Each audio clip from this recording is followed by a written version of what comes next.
à toutes et à tous sur ce webinaire. Comment mettre la relation citoyen au cœur de la transformation numérique du territoire. Organisé par Orange Business Services en partenariat avec la Gazette des Communes, c'est le premier d'une série de 3 webinaires que nous vous proposons jusqu'à décembre sur le thème de la Smart City. Entendons-nous de la transformation numérique du territoire. Nous serons 3 intervenants d'Orange Business Services aujourd'hui avec vous, donc moi-même, Sabrina Sauvant, Romain Ménil et Jérémy Barbeau.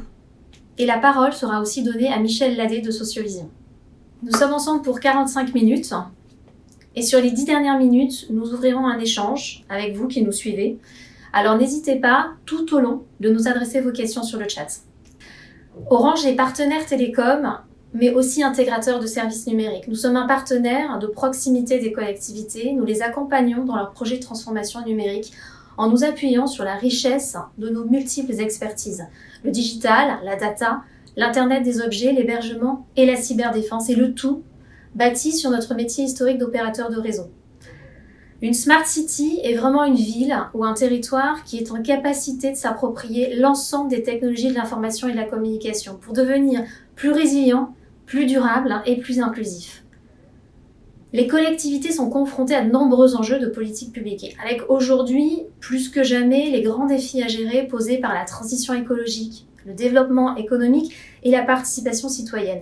La gestion des politiques publiques doit compter avec des citoyens toujours plus exigeants, qui souhaitent agir pour une ville plus saine. Nous vous partagerons justement dans quelques instants ce que le cabinet Sociovision a constaté dans le dernier observatoire sur les attentes des citoyens. Le numérique a transformé la vie quotidienne des citoyens. Et la situation sanitaire que nous traversons avec la Covid-19, comme toutes les crises, ne fait qu'accélérer les tendances de fond et ne manque pas de bouleverser la vie dans ses modes d'organisation. Dans cette crise sanitaire, le numérique a montré sa valeur de proximité, d'utilité dans le quotidien, permettant de gérer la distanciation et les nombreux changements induits par la crise, et permettant finalement de maintenir une continuité de service et une information en continu, mais aussi de rapprocher les personnes et créer le lien social avec tous ces services d'entraide, services collaboratifs qui se sont mis en place. Alors le monde de demain se développera encore grâce à de nouveaux usages numériques innovants au service des politiques publiques, et je vous propose déjà de retrouver justement Michel Ladé de Sociovision qui nous partage les attentes des citoyens et leur vision de la Smart City. Orange a souhaité mieux comprendre les attentes des citoyens, des habitants des villes. Il nous a confié, à nous, Sociovision, une étude sur leur regard sur la ville de demain, sur ce qu'ils en attendent et sur également leur perception de la ville d'aujourd'hui. Un enseignement majeur sort en premier. C'est que la ville, c'est d'abord un territoire, du local. Bien sûr, l'étude a eu lieu juste avant le Covid, mais le Covid a encore plus renforcé sa dimension territoriale, sa dimension locale de la ville. Et au cœur du local, au cœur du territoire, son héros, c'est le maire. 70% des Français considèrent que le maire, c'est la personne la plus importante dans les institutions françaises, le tiers de confiance, celui sur lequel ils comptent pour l'avenir, mais aussi pour le quotidien. Alors au final, quelle est la ville idéale des Français ? La ville idéale pour les Français, c'est 3 mots-clés. La résilience, l'inclusion, le durable. La résilience, c'est la capacité à ne pas mettre en danger les ressources, à valoriser les ressources locales, à protéger, à amener la sécurité et la santé. L'inclusion dans un monde qui nous divise de plus en plus par le politique, par l'économique, le réchauffement climatique, c'est la capacité à reconstruire du collectif. Et la durabilité, bien sûr, face au réchauffement climatique, face aux enjeux de la transition énergétique, c'est le défi que nous avons tous et c'est celui que l'ensemble des Français partagent et en premier plan aujourd'hui. Pour rendre la ville plus saine, plus verte, plus inclusive demain, est-ce que la Smart City est la bonne réponse ? Pour 75% des Français, la réponse est oui. Quand on demande aux Français, parmi différents futurs possibles, si rendre les villes plus intelligentes demain sera ce qui nous rendra collectivement plus forts et meilleurs, eh bien oui, nous avons non seulement un consensus, mais nous avons une énorme aspiration collective. Pour réussir, la Smart City devra répondre aux attentes des citoyens. Et cela pourrait se faire en 3 phases.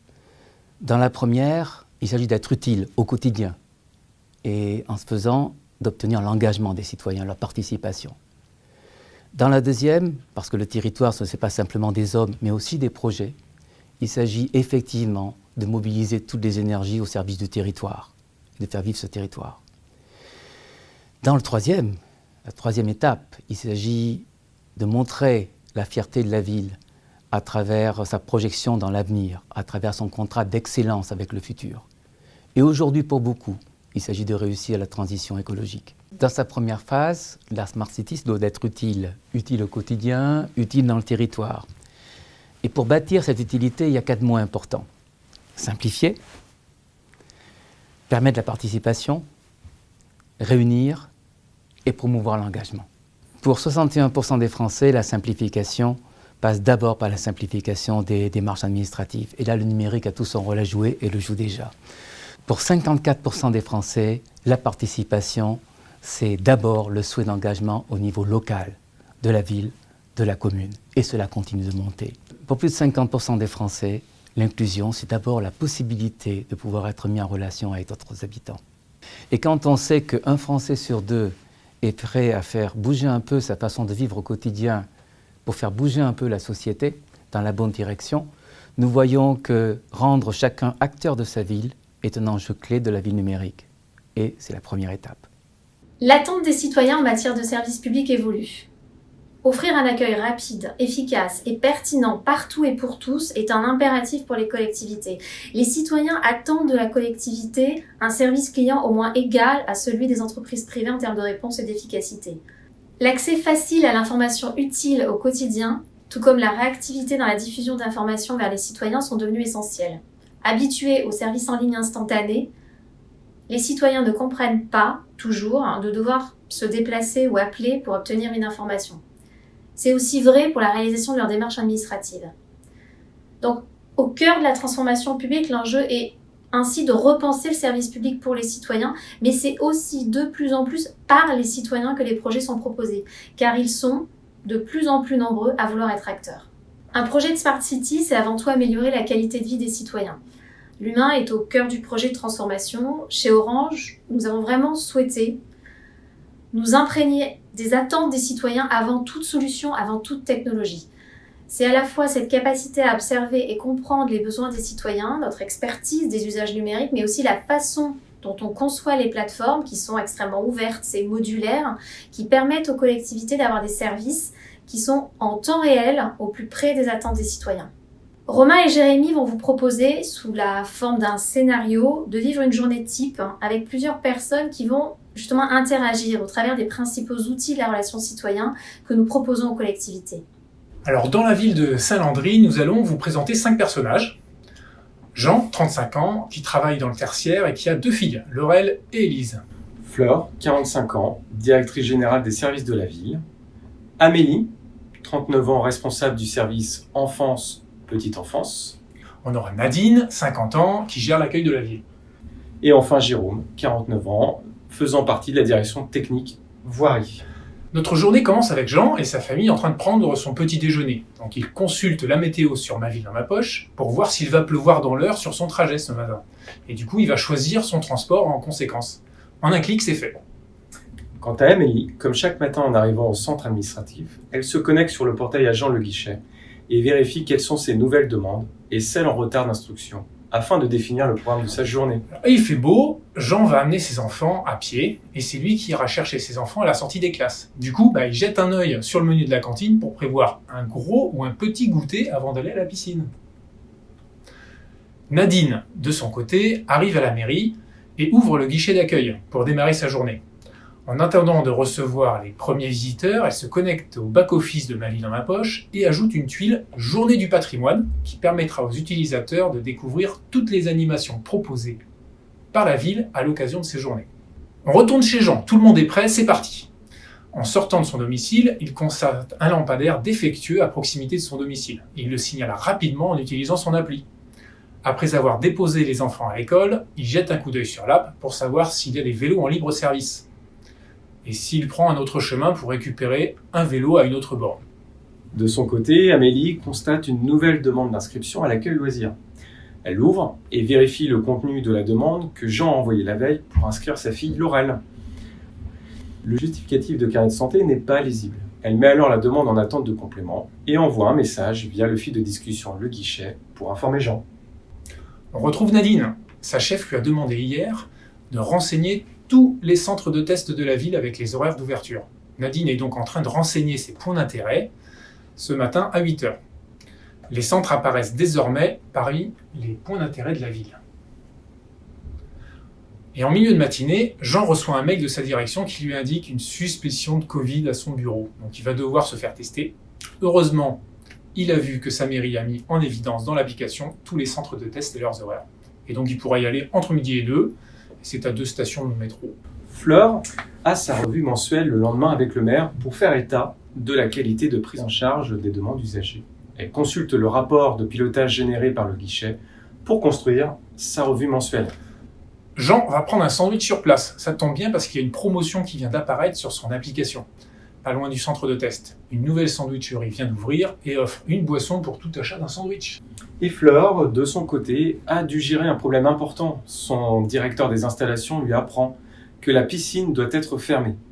Le responsable de la piscine a mis à jour et envoyé une alerte via Ma Vie dans ma poche pour signaler la fermeture de la piscine.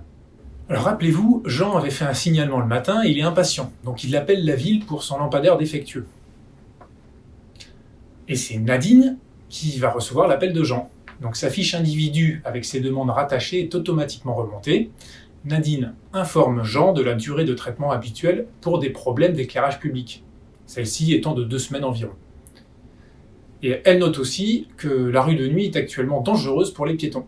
Elle ajoute ces éléments au sein d'une note interne qu'elle adresse à Jérôme. Jérôme, pour sa part, est en télétravail aujourd'hui. Sur son portail web Agent, le guichet, il découvre la note interne de Nadine. À partir de celle-ci, il accède à la demande de signalement de Jean sur son lampadaire défectueux. Notant l'urgence, Jérôme passe ce signalement à instruire. La demande est alors envoyée vers l'outil GMAO afin de lancer l'intervention terrain. Et en consultant son téléphone, Jean découvre l'alerte qu'il vient de recevoir. La piscine vient de fermer pour une raison technique. Que va-t-il pouvoir faire avec ses enfants ? Il regarde les événements du culturel de l'application et une lecture est prévue à la bibliothèque municipale à 17h. C'est parfait. Alors Jean est rentré à son domicile et après avoir été notifié dans l'après-midi d'un besoin de complément sur sa demande d'inscription d'accueil au centre de loisirs de Lorel, il va sur son tableau de bord d'avancement de ses demandes et il accède à la discussion de l'agent du service enfance. Il fournit une nouvelle photocopie de son carnet de santé. De son retour à domicile, Amélie profite d'un moment de calme pour préparer les prochaines vacances et notamment renouveler son passeport. Faisant partie de la ville de Landry, elle accède au même portail usager sur sa tablette pour découvrir l'ensemble des démarches et réaliser un formulaire de renouvellement passeport. Elle trouve un créneau disponible sur l'agenda du service pièce d'identité de la ville, prend note des documents nécessaires pour le rendez-vous et valide la réservation. Elle est notifiée automatiquement par SMS de la bonne prise en compte de sa demande. Nous avons fini notre journée. En bref, Ma Vie dans ma poche, c'est la solution qui permet aux usagers d'accéder facilement aux services dont ils ont besoin et qui permet à la collectivité de mettre en valeur son territoire.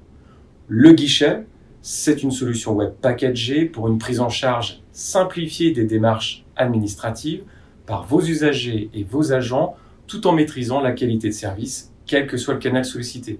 Et nous avons aujourd'hui plus d'une 40aine de collectivités équipées par ces solutions. Lampe dans ma poche, c'est un besoin qui est exprimé par nos concitoyens et donc ils avaient besoin d'une application pour leur faciliter la vie.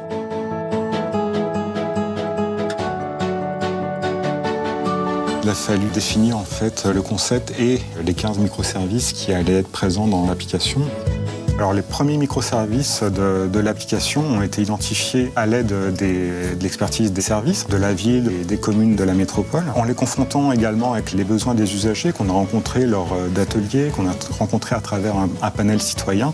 Et donc on a vérifié que nos premières intuitions en fait, répondaient bien à leurs besoins au quotidien. Alors je m'en sers tous les jours pour savoir quand est-ce qu'arrive mon tramway. Chaque usager peut la paramétrer, la personnaliser, se l'approprier.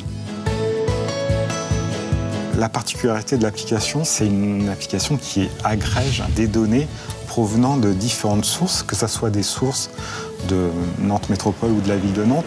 Ça peut être le vélo, par exemple, le menu des cantines ou la qualité de l'air par RPI de la Loire. C'est vraiment la plus-value de la plateforme d'Orange qui agrège ces services-là et les remet à disposition du citoyen. C'est une très bonne idée. Je m'en sers pour savoir si je vais avoir une place quand je vais ranger mon bijou à l'arrivée. On a un coup d'œil sur tout, ce qui nous intéresse, sur un écran. C'est plutôt pas mal.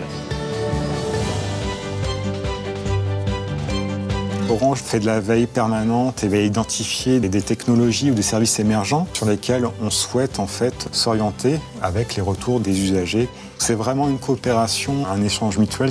On arrive à 100 000 téléchargements, c'est un franc succès pour cette application qu'on a dans ma poche. Comme nous l'avons vu avec Romain et Jérémy, les solutions numériques amènent des réponses très concrètes pour répondre au mieux aux nouvelles attentes des citoyens à l'égard du service public. Aux côtés de ces solutions, que sont l'application citoyenne sur le mobile ou le portail web pour ces démarches administratives, il y a toute une palette de solutions possibles qui viennent renouveler, enrichir et améliorer la relation entretenue par la collectivité avec les citoyens.